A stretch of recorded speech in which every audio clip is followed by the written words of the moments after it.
One day, while on a business trip abroad, I received a message from my husband Tom saying, "Let's get married."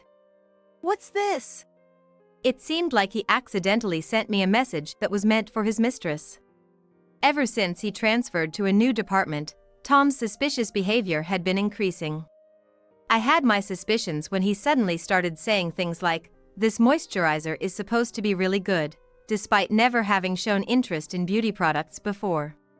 Tom, who never did anything related to childcare or housework, seemed to have been indulging in an affair. How stupid can this man get? Then, the message was immediately retracted. Tom must have panicked and deleted it after realizing he sent it to the wrong person. I would have loved to see his face at that moment. Of course, I have a screenshot, so it doesn't matter that Tom deleted the message. I immediately called Tom. I saw your message just now. No, that message was... You could easily tell he was panicking over the phone. But maybe you meant to say let's divorce instead. After that, Tom would come to know the truth.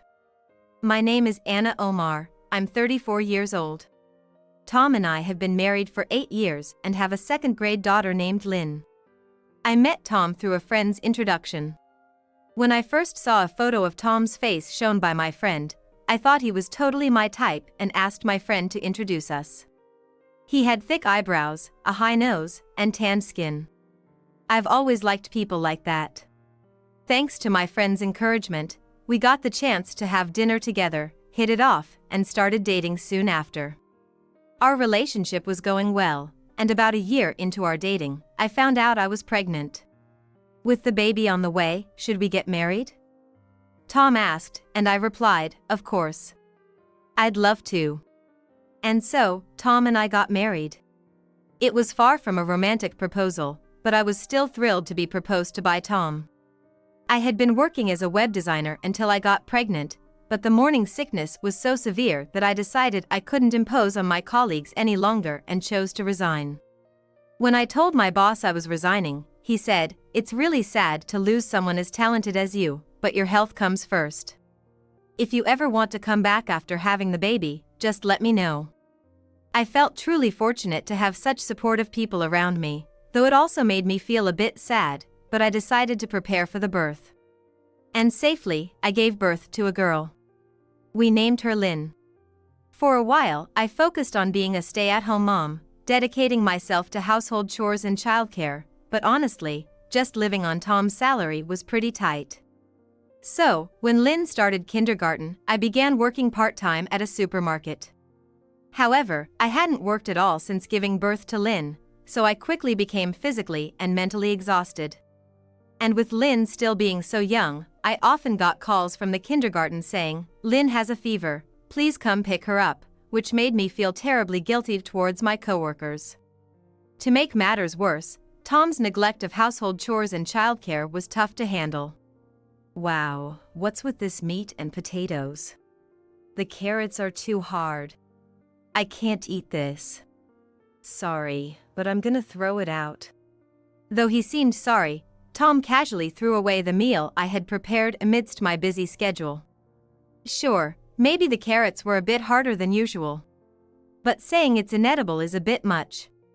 With all the housework, job, and childcare, I just wish he'd be a bit more forgiving. There were also things like, "The bathroom floor's a bit dirty. Can you clean it?" "Tomorrow's fine," he'd say with a smile. If he noticed, he could just clean it himself. It was the same with childcare.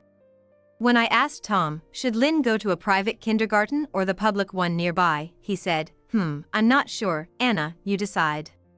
Everything about childcare was left up to me. Tom had no idea he was being a traditional husband. But he probably thought he was being kind. Indeed, Tom's way of speaking was gentle, and he wasn't the type to force things with strength. Both of us being rather calm by nature, we never really had big arguments while dating. So, until we got married, I never noticed Tom's hidden traditional husband tendencies. After we got married and started living together, Tom's true nature gradually began to show. The first time was when I cooked a meal for Tom. Wow, that was delicious. Anna, you can really cook. Thanks for the meal. Tom said this with a look of satisfaction, patting his belly. Then, as if it were the most natural thing in the world, he left his dishes on the table and sprawled out on the couch. Huh? He can't even carry his dishes to the sink? I remember being a bit surprised. Hey, could you at least carry your dishes? When I blurted this out, Tom looked surprisingly shocked. From his reaction, I realized he hadn't done anything like this at his parents' house. When I asked him to carry the dishes, he quickly got up, though surprised, and said, "Oh, I'll carry them." Since then, he would do as asked whenever reminded, but I always had to remind him every time. When I returned to work, I warned him, "I'm going back to work, so you need to help more with the childcare and housework than before," but it seemed like Tom had already forgotten. Home sweet home. As soon as he thought he was back, he'd throw his jacket on the couch and walk around, taking off his socks and shirt, leaving a trail of his discarded items. It was like following a trail of breadcrumbs, but with my husband's discarded clothes. Even our kindergarten-going daughter, Lynn, is better at tidying up than Tom. It's a common sight to see her telling him, "Daddy, you shouldn't leave things here." Sorry, Lynn. When our daughter points it out, Tom starts to clean up, though it's hard to tell if he's really learning from it. Every time Tom comes home, I can't help but feel like another big kid has returned, and honestly, it's exhausting. Still, by pointing things out time and again, both from our daughter and me, we've somehow managed to get along as a family of 3. I'm disappointed by Tom's lack of cooperation, but I've come to think that maybe this is what marriage is like. Time flew, and before I knew it, Lynn was in 2nd grade, and both Tom and I were 34. With no more kindergarten pickups and a bit more peace in childcare, I started a side job in addition to my part-time work. I wanted to get back into web design, my previous job, so I searched online and managed to make a bit of extra income, a few $100s a month. I never doubted that we'd continue to work hard and live our ordinary lives. Then, one day, Tom told me, "I'm being transferred in April." Tom works in accounting at the headquarters of a plumbing manufacturer. His company has always had a policy of nationwide transfers, including department and branch changes, so it wasn't unusual for such orders to be issued. I knew a day like this could come at any time. But it still surprised me when it actually happened. Wait, a transfer means we have to move. No. The thing is, I'm still going to be working at the headquarters, but I'm being transferred to the business development department. It's a new department starting in April. Really? That's a relief. You had me worried there for a second. Yeah, I was worried too. When the manager told me about the personnel announcement, I thought I was finally getting transferred and even prepared myself for a possible solo assignment, Tom said with a laugh. Anyway, I thought we'd continue to live together as before, but about 6 months after Tom's department change, his returns home began to get significantly later. "I'm gonna have to work late again today, so I'll be home late," Tom would say before leaving for work. "It's been pretty busy lately, hasn't it?" "Well, yeah. Since it's a brand new department, we're still figuring things out, and it takes time." "I see. Just don't push yourself too hard, okay?" Thanks, I won't.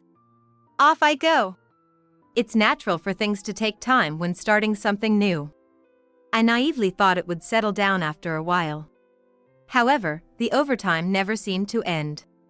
On top of that, Tom's business trips increased, and there were often weekends he didn't come home at all. As these days continued, "I can't play with Daddy lately, I wish he'd come home earlier, why isn't Daddy at home more?" Lynn began to look visibly sad about her father's late returns. It's tough on our young daughter. Thinking about how lonely Lynn seems every day made me feel like something had to change, so I asked Tom, "Hey, Lynn looks lonely every day. Can't you spend a little more time at home?" "Lynn's already in elementary school, right? She'll be fine on her own. She'll make friends soon and won't even care about me anymore." "Sure, as Lynn grows up, she'll have more stimuli, make friends, maybe even boyfriends, and might not come home as much. But that's exactly why it's important to cherish the time now when our child wants to be with us.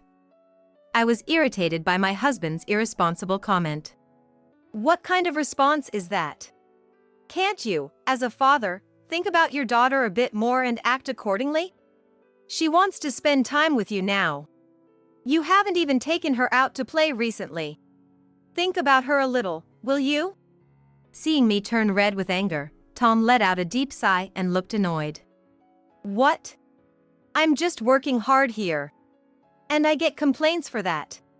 That's not the point. So what? I'm tired. Don't start yelling.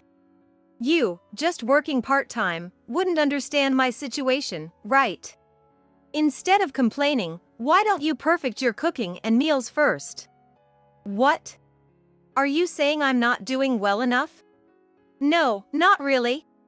Anyway, I'm busy. I gotta go. Tom then slammed the door with deliberate force and left the house. Just part-time, huh? So that's what he thinks of me.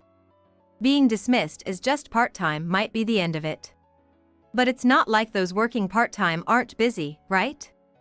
I work 9 to 4, 5 days a week, and when I come home, I do my best with childcare and household chores. I don't think I'm slacking off, but it seems to Tom like I'm just lazing around.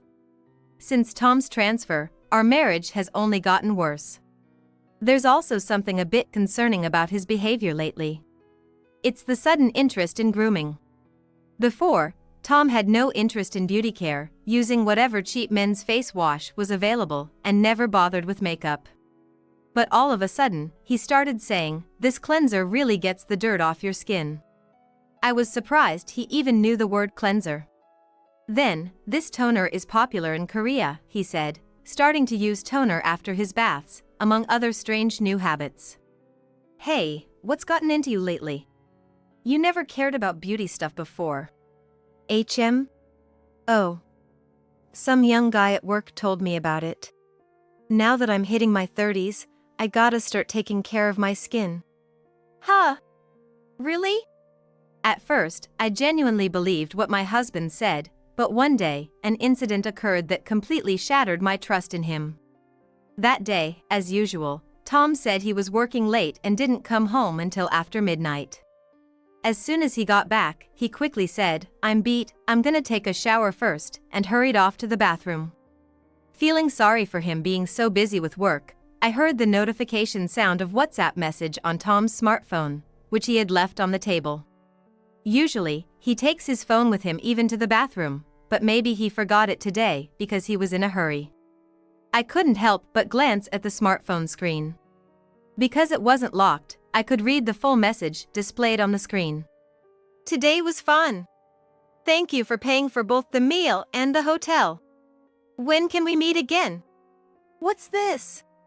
The sender's name was Natalie, clearly a message from a woman.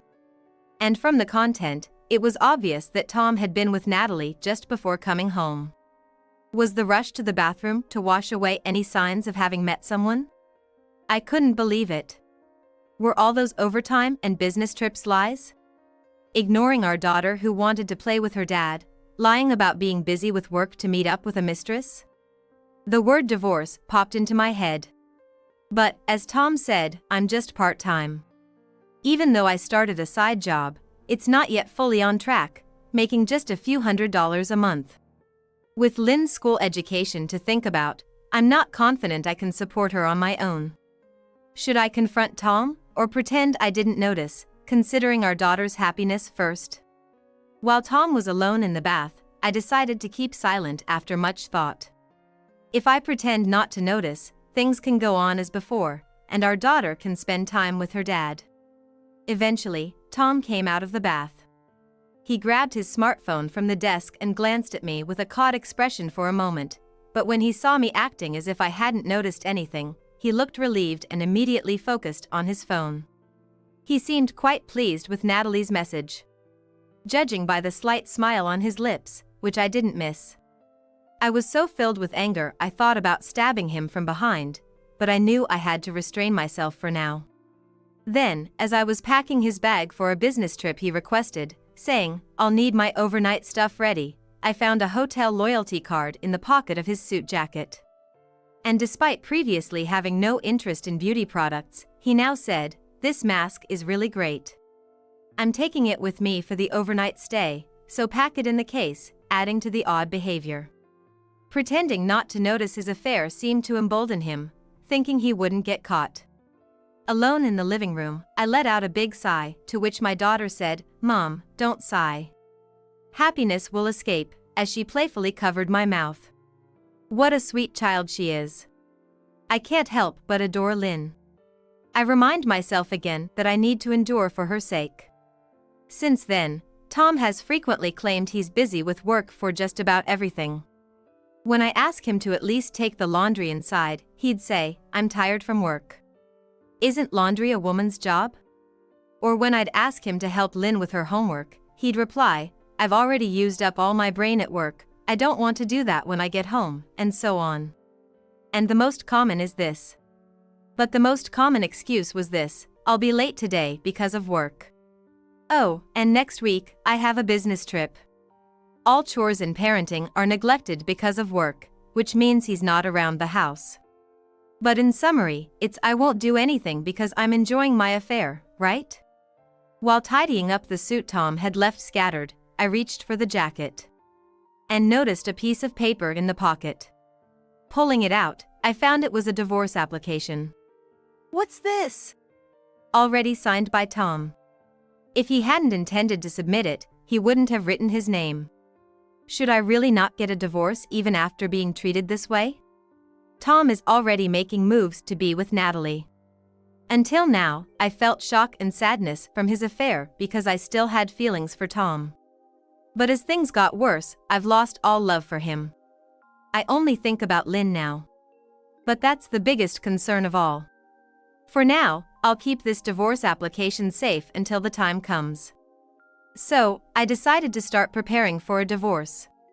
The first thing I need to do is work. From now on, I have to raise Lynn on my own. Being a part-timer at the supermarket, money is honestly my biggest issue. How can I become a full-time employee? Where should I work? Then, I thought of one person who could be a strong ally for me. It was my former boss. She is a woman who is a single mother named Julie. She raised 2 kids while working, and I knew about her struggles. I thought she might understand the situation to some extent. Even after resigning, we've met up a couple of times a year, showing how much she cared about me. But having left work because I had a child, would she really offer me a job now? Honestly, it was hard to ask, but desperate, I decided to call her. Hey, Julie. It's been a while. Oh, Anna. Long time no see. Julie answered the phone right away. Actually, a lot has happened, and it looks like I'm going to be getting a divorce. What? Why all of a sudden? You two seemed so happy. Could it be? Julie seemed to sense something. Yes, exactly that. Tom's been having an affair. He wants a divorce, and so do I, but I have a daughter, and I want to work as a full-time employee. So, could you hire me again? Julie listened to my story with empathy, humming in understanding. Then, after a pause, as if she was thinking deeply, she said, "Let me talk to HR. Honestly, the company has been short-staffed and struggling. Having someone like you who can hit the ground running would be a blessing." Really? Thank you so much. I sighed in relief. More importantly, you're gathering evidence of the affair, right? Evidence of the affair? I have hotel loyalty cards and screenshots of WhatsApp conversations, but that's about it. That's not enough. To really make Tom suffer, you need more solid evidence. As someone who's been through it, I can help you collect it. Experienced. Listening to Julie, it turned out the reason she became a single mother was also because of her husband's affair. She had hired a lawyer and gathered ample evidence for alimony and child support claims, which made her divorce process smooth, ensuring she received adequate child support and alimony. You need evidence to have the upper hand in the divorce. Just WhatsApp conversations aren't enough. You need multiple instances of photos showing him entering and leaving hotels or the mistress's house. Do I really need that much? I had no idea. I was stunned. I didn't realize collecting evidence would be so challenging. But it's okay. I'll introduce you to the detective agency that helped me out. I'll come with you, so let's set a date. Jolie arranged for us to visit the detective agency the following week and, true to her word, came along with me. She was as reliable as ever, just like when we worked together. Half a year has passed since then. Yet, Tom hasn't brought up divorce with me. For me, it was actually convenient. I'm truly grateful he gave me this time to prepare for a divorce. As a thank you, I'll bring him down to rock bottom. That's the least kindness I can offer. After all, this is all because you had an affair. Don't hate me, okay? Thanks to Jolie's support over these 6 months, I was rehired as a full-time employee. The company valued my experience in web design quite highly in terms of salary. And about the crucial evidence, I've gathered plenty. As soon as I hired the detective agency, the evidence quickly piled up. Tom, getting cocky thinking I wouldn't find out, was easily caught on the days he claimed to be working late or going on a business trip. Such a foolish man. Today, just like any other day, Tom comes home, throws his clothes around, and cheerily calls out, "Hey, I'm home. Dinner ready?" I used to get irritated by such remarks, but not anymore. With a smile, I say, "Tonight, we have your favorite meatloaf," serving his favorite dish. Thinking about soon parting ways with such a big kid, I strangely felt nothing. Just when I was thinking about executing my plan, Tom announced, "I'll be going on an overseas business trip tomorrow. I won't be back for 4 days." Oh, finally playing the overseas business trip card, huh? Tom was taking bold steps. While feigning suspicion, I said, "Your company has overseas trips? I've never heard anyone mention that before, not even your colleagues." I just wanted to see his troubled face. It just started this year. Looks like I'll be the first one to experience it," Tom said with a wry smile. Really? Going alone? "Or is someone else coming with you?" Well, a colleague from work is coming too. Why are you asking all of a sudden? You never ask these kinds of questions. Tom was clearly flustered. It was obvious he was hiding something. I was just curious. Since it's an overseas trip, have fun, okay? I smirked and left the room. I've decided. I'll carry out my plan while my husband is on his overseas business trip. On the day of Tom's trip, he seemed unusually excited. Usually, he has me prepare everything he needs to bring, but this time he said, "I'll prepare it myself."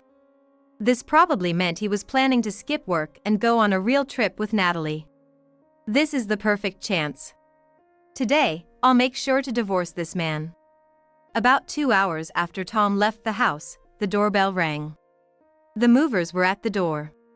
I had arranged for them when Tom mentioned he was going on an overseas trip, targeting the day he would be out. "Please take all these items to this address." I planned to move all mine and Lynn's belongings to my parents' house. I had already informed my parents of the entire situation. When I told them I was getting a divorce and had been cheated on, they were quite shocked, but knowing I had changed jobs and hired a detective agency to gather evidence, they seemed to understand my determination. My dad said, "If that's the case, come live with us. Leave Lynn to us." Fortunately, my parents' house wasn't too far from mine, so Lynn wouldn't have to change schools. I decided to take them up on their offer and move in with them. Of course, I had already told my parents about the move today. While I was organizing things with the movers, Lynn was being looked after by my parents. Our belongings were relatively few, so the move was completed in just 1 day. The next day, I started organizing and settling in at my parents' house. Lynn seemed happy to be living with her grandparents, saying, "This is going to be fun," which reassured me. And it's amazing how girls are. Without me saying anything, she started tidying up on her own and helping clean the room. Every day, I'm surprised at how much she's grown. I had already told Lynn about being apart from Dad. When Dad isn't around anymore, will you be okay? Won't you feel lonely? I asked. Not at all, I won't miss him. Because Dad doesn't love Lynn. I hate a dad who never stays with me no matter how much I ask him to, she said. What kind of father makes his daughter say such things? I felt boiling anger inside me. Lynn's words only strengthened my resolve to divorce. Before I knew it, the day of Tom's return had arrived. When will you be back? I texted Tom, waiting for his reply. However, hours passed without any response. I thought it was strange and was waiting patiently when I noticed my phone chimed. Tom? I thought, pulling out my phone, only to see a shocking message displayed on the screen. I involuntarily shouted, "What?" The message from Tom read, "It was really fun. This trip to Hawaii felt like our honeymoon. Let's get married once things settle down." Does once things settle down mean after he's divorced me? How foolish can this man get? Sending a message intended for his girlfriend to me, the last person he should send it to. I couldn't help but laugh at the stupidity. Soon after, the message was retracted. Tom must have panicked and deleted it after realizing his mistake. I wish I could see his face at that moment. Of course, I have a screenshot, so Tom deleting the message was meaningless. I immediately called Tom. Hey Tom? I received a message about getting married. What's this supposed to mean? Tom was noticeably flustered. No. You saw it? Yes, I saw it perfectly. But it's strange. I think you meant to say let's get divorced, didn't you? How was your affair trip? Was it fun spending time with your mistress while lying to your wife and daughter? Well, that's... My husband stammered in response to my question, clearly panicked. At this point, the answer seemed pretty clear. The person on the other side of the phone he always had with him was indeed Natalie, his mistress. His late returns and the "let's get married" message sent by mistake were all because of Natalie's presence. So, you do want a divorce, right? Wait, let's talk properly. There's nothing to talk about. After all, we're already divorced. What? Actually, on the day my husband left for his so-called business trip, which was really an affair trip, I had already submitted the divorce papers to the city hall. Thanks to the signature he had conveniently provided, the divorce was processed immediately. You're lying. You can't just divorce me like that. Oh, you prepared it, didn't you? It was in your suit pocket. The filled-out divorce papers. When I said that, even over the phone, I could tell Tom started panicking. Did you actually submit that divorce application? Yes, just as you wished. I didn't really want to submit it. Let's talk when I get back, okay? There's nothing to talk about, I said and hung up without waiting for a reply. After that, I ignored all his attempts to contact me, saying things like please reconsider or I only showed that divorce application to her, I wasn't serious or it was just a moment of madness. A few hours later, he called again. Probably having arrived home. Despite my ignoring him, the persistent calls forced me to answer eventually. What? You still want something? Hey! What's going on here? Why are yours and Lynn's stuff gone? And this photo? We're divorced, right? We can't live together anymore. And did you like that photo? It's a good shot, isn't it? I chuckled. Actually, I had framed a photo of my husband and Natalie walking arm in arm and placed it in the living room. What? Lynn? Lynn would hate being away from me. She always says daddy, daddy because she loves me. Are you ignoring Lynn's feelings? I snorted in derision. Lynn said she hates daddy, you know? You're the one who's been ignoring Lynn's feelings, haven't you? Lies. Besides, you're just part-time, right? How are you going to raise her on your own? Oh dear, I'm already working as a full-time employee and my salary is quite decent. So no worries. When did that happen? I didn't hear anything about it. There's no need to tell you anything when you're never home, right? I have all the evidence gathered. You'll be paying alimony and child support. Say hi to Natalie for me. With that, I hung up the phone again. Afterward, he kept calling, but I found it annoying and blocked him on WhatsApp and rejected his calls. Later, thanks to the lawyer Jolie introduced me to, Tom had to pay $30,000 in alimony and Natalie $16,000. Also, through the lawyer, we arranged for Tom to pay $1,000 a month in child support until Lynn turns 20. If Tom fails to pay child support, the lawyer will enforce payment or seize assets. Natalie, having been sued for damages, was found out by her parents for having an affair with a married man and was told to break up with Tom, which she did. She didn't have the resolve to continue her relationship with Tom despite opposition. I thought to myself, serves them right. As for me, work has been going very well. The side business I started as a distraction has become so busy I can barely keep up. Returning to the workplace, I was surprised at how much had changed, but I've been doing my best to keep up. For Lynn's sake, for Jolie who helped me, and for my parents who are supporting me, I'm determined to make my job a success and repay their kindness.